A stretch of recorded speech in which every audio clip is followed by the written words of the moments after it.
Assalamualaikum warahmatullahi wabarakatuh. Ya, perkenalkan nama saya Aminuddin Khair, mahasiswa Institut Agama Islam Tazkiyah jurusan Ekonomi Syariah. Dengan NIM 2010103082. Di sini saya akan kembali menjelaskan yaitu makosid syariah dalam digital payment. Sebelumnya saya akan menjelaskan dulu apa itu digital payment atau e-money. Menurut Bank for International Settlement atau BIS dalam publikasinya pada tahun 1996 mendefinisikan e-money sebagai stored value or private product in which a record of the funds or value available to a customer in store on an electronic device in the customer's possession. BIS 1996. Sedangkan menurut Bank Indonesia, e-money adalah alat pembayaran yang memenuhi unsur-unsur. Yang pertama, diterbitkan atas dasar nilai uang yang disetor oleh pemegang kepada penerbit. Lalu yang kedua, nilai uang disimpan secara elektronik dalam suatu media seperti server atau chip.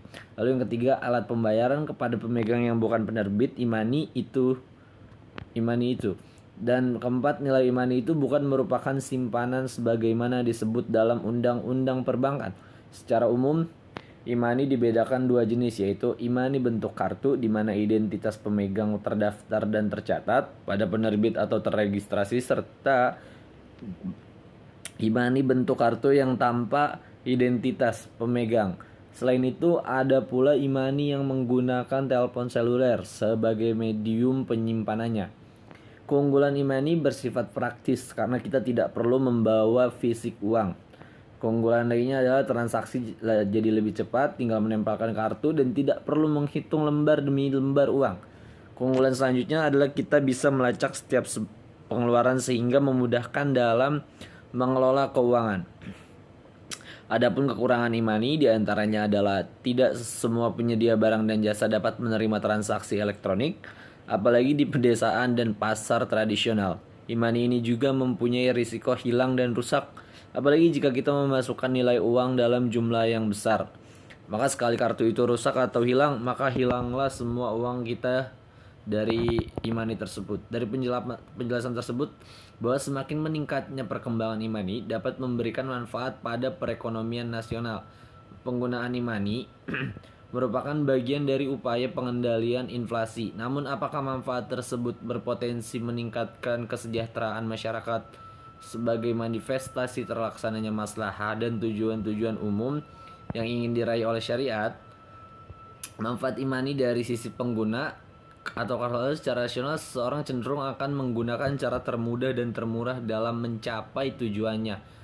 Begitu pula untuk memilih cara pembayaran suatu transaksi. Kelebihan e-money juga dapat dibandingkan dengan pembayaran tunai dalam settlementnya adalah dari segi kemudahan dan keamanan bertransaksi. Penggunaan e-money lebih nyaman untuk transaksi bernilai kecil, namun frekuensinya tinggi seperti pembayaran jalan tol, parkir, dan transportasi lainnya. Karena konsumen tidak perlu direpotkan dengan uang kembalian, karena tidak ada uang lepas. Adapun manfaat atau kelebihan lainnya dari penggunaan e-money adalah transaksi e-money dapat bersifat offline, cukup dilakukan pada level merchant atau point of sale, tidak perlu melakukan tanda tangan maupun memasukkan PIN. Karena e-money tanpa registrasi data diri, sehingga penggunaannya akan lebih efisien dari segi waktu. Karena sifatnya offline, maka biaya komunikasi dapat dikurangi.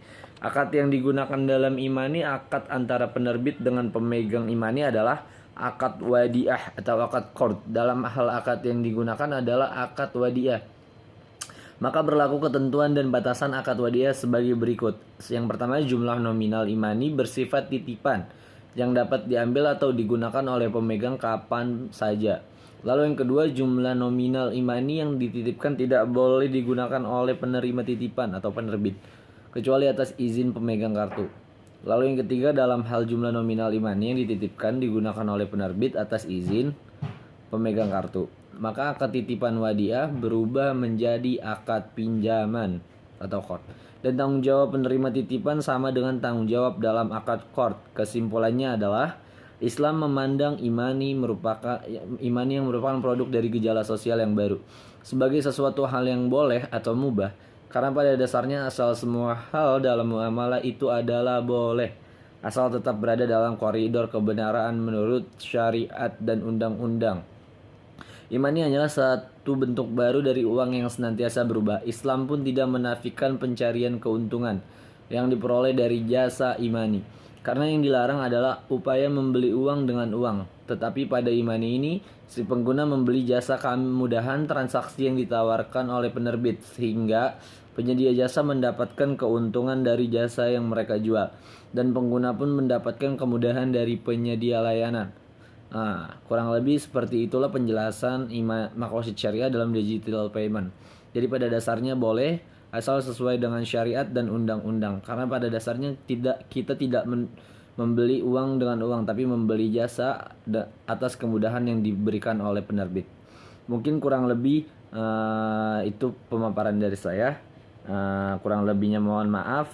Kita sama-sama belajar. Wa'afu minkum wa akhiran. Wassalamualaikum warahmatullahi taala wabarakatuh.